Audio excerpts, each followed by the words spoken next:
Most people believe that if a medication has been prescribed by a doctor, or if it can be purchased at any pharmacy without a prescription, then it must be safe. The physician knows best. The label is reassuring. The bottle has been through review. Just take it as directed. I used to accept that framework without much question, until I started noticing a pattern that kept appearing in cardiology practice.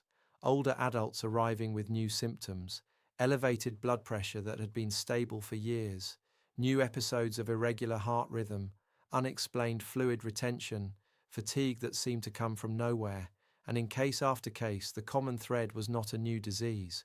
The common thread was a new medication, or a combination of medications, that had quietly begun affecting the cardiovascular system. Here is what almost no one explains when a prescription is handed over. The aging heart is more sensitive to certain classes of medication than the younger heart was. Dosing, interactions, and duration of use all matter more with each passing decade, and several commonly used medications, both prescription and over-the-counter, deserve particular attention once a person is past 60.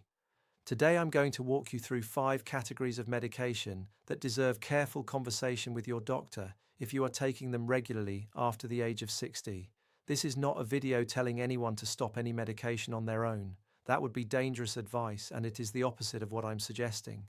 The message is that these categories of medication have known effects on the heart that are worth understanding, worth monitoring, and worth discussing at your next appointment. Informed patients partner with their doctors better. Better partnerships lead to better decisions, and better decisions over years lead to better cardiovascular outcomes. Let me begin with a concept that explains almost everything about medication safety in older adults. The aging body handles medications differently than the younger body. The kidneys clear many drugs more slowly. The liver processes certain medications less efficiently. The balance of body water and body fat shifts, which changes how drugs distribute through the body.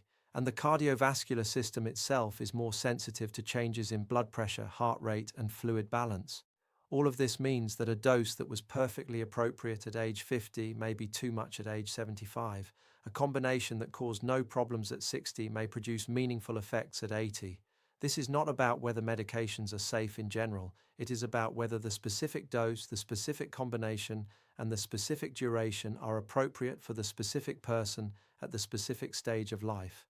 That conversation is often missing, and it deserves to be present at every medication review. The first category worth careful attention is non-steroidal anti-inflammatory drugs, commonly known as NSAIDs.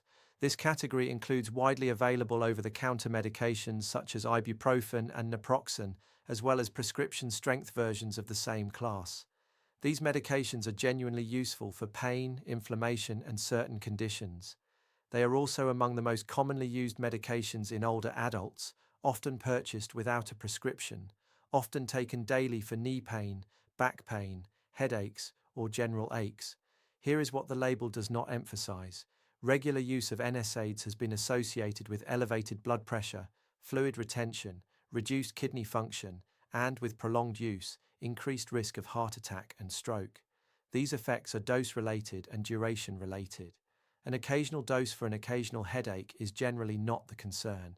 The concern is daily or near daily use, often self-directed, often at doses that would prompt a careful conversation if a prescriber were involved. The practical implications are significant.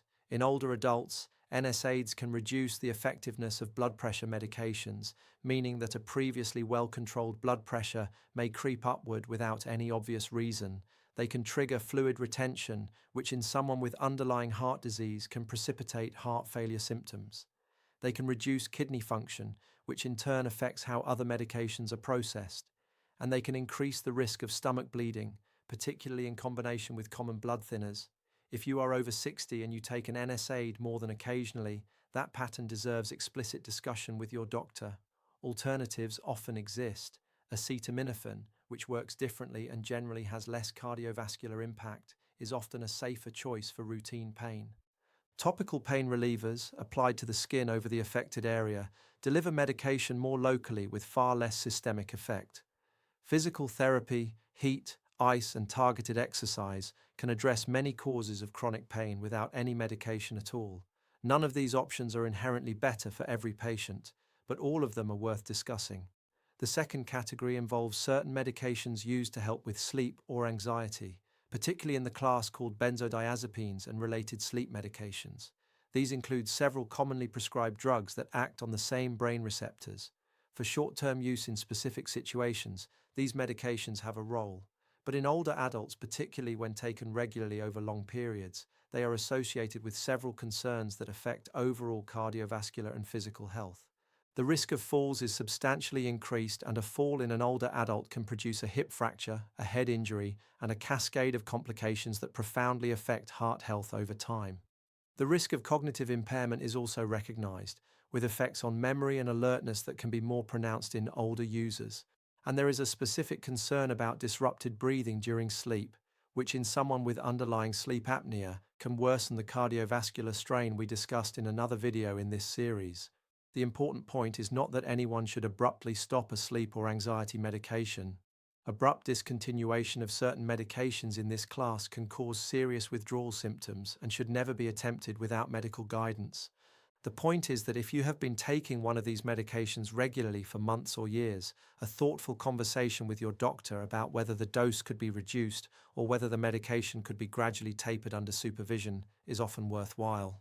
Alternative approaches to sleep and anxiety, including behavioral strategies, sleep hygiene changes, and in some cases other medication classes with different safety profiles, exist and are often underused.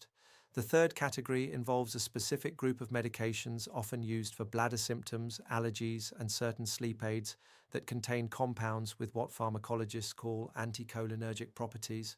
This is a class of medications that includes some very common over-the-counter products. Many older adults take one or more of these without realizing that they share a common mechanism.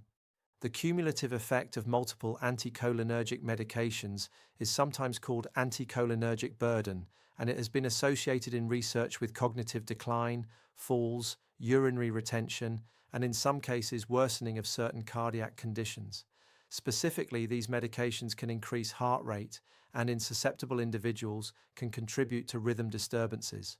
The practical advice is to review every medication, prescription, and over-the-counter with a pharmacist or physician at least once a year, and to ask specifically whether any of them fall into this category. Many older adults are surprised to learn that a common sleep aid they have been using for years, a common allergy medication, and a bladder medication all share the same underlying mechanism and together exert a meaningful effect. The fourth category involves certain decongestants and cold medications. These are particularly common because they are widely available without a prescription, often in combination products marketed for cold and flu symptoms. Many of these products contain pseudoephedrine, phenylephrine, or related compounds that narrow blood vessels to reduce nasal congestion. The same action that reduces nasal congestion, however, also raises blood pressure and increases heart rate. In younger adults with healthy cardiovascular systems, the effect is usually mild and transient. In older adults, particularly those with existing high blood pressure, heart disease, or rhythm issues, the same dose can cause a more pronounced and potentially concerning effect. Blood pressure can rise significantly, heart rate can become rapid.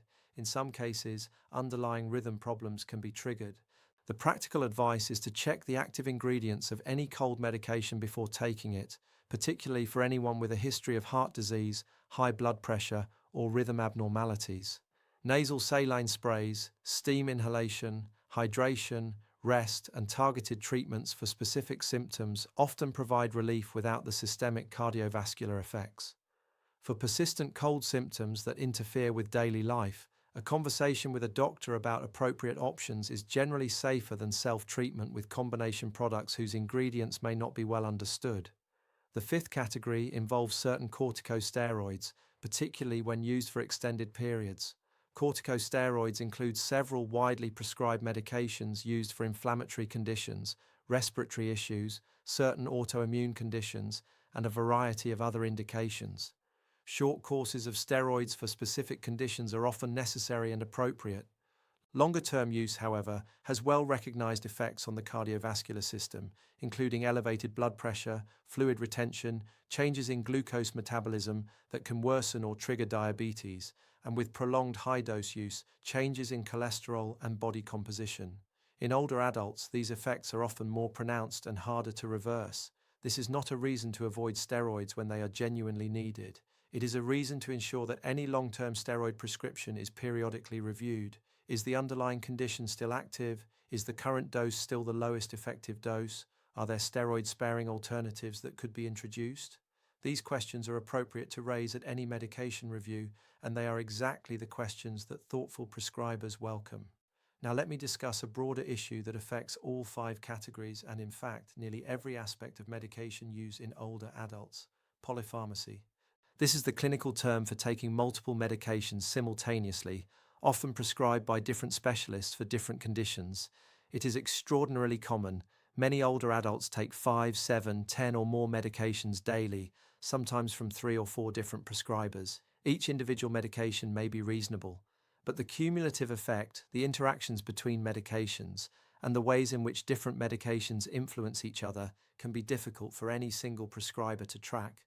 Research consistently shows that medication-related problems are a major cause of hospitalization in older adults, and that many of these problems could be prevented with periodic comprehensive review. The recommendation is simple in concept and powerful in practice. At least once a year, bring every single medication, every prescription bottle, every over-the-counter product, every vitamin and every supplement to a single appointment with either your primary care doctor or a pharmacist trained in medication management. Ask for a full review.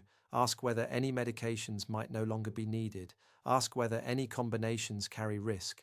Ask whether any doses might be reduced. This one appointment, done annually, can meaningfully reduce the risk of medication-related cardiovascular events. Let me share a story that illustrates why this matters. A gentleman in his mid-70s came to cardiology after developing new-onset atrial fibrillation, an irregular heart rhythm. He also noticed worsening shortness of breath with exertion and increased swelling in his ankles. He had been relatively stable for several years on a combination of medications for blood pressure and cholesterol.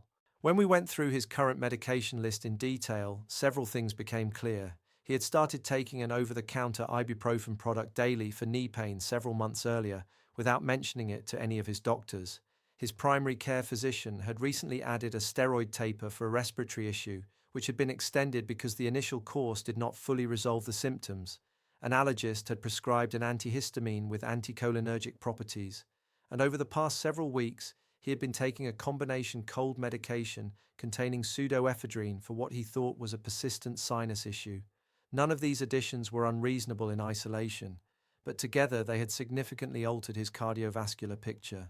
After a careful review, the ibuprofen was replaced with a topical alternative, the steroid was tapered appropriately, the antihistamine was switched to a newer version without the anticholinergic burden, and the cold medication was discontinued. Over the following 2 months, his blood pressure normalized, his ankle swelling resolved, and his atrial fibrillation became easier to manage. The underlying lesson was simple. No single medication had caused the problem. The combination had. His story is far more common than most patients realize. The pattern of drift, where medications are added one at a time for reasonable reasons, but the cumulative picture is never reassessed, plays out in countless older adults. The solution is not to fear medications. The solution is to ensure that medications are reviewed as a whole, not as isolated prescriptions. There is one additional concept worth introducing: deprescribing. This term refers to the deliberate, supervised reduction or discontinuation of medications that may no longer be needed or whose risks may now outweigh their benefits. Deprescribing has become a recognized part of good geriatric care. It is not about taking medications away from patients who need them. It is about periodically asking whether each medication is still providing the benefit it was originally intended to provide, and whether the risk profile has shifted with age and changing health. A good deprescribing conversation might result in reducing a dose, stopping a medication that was added years ago for a condition that has since resolved, or replacing one medication with another that has a better safety profile. This conversation is entirely appropriate to initiate with your own doctor, particularly at annual reviews or when any significant health change occurs.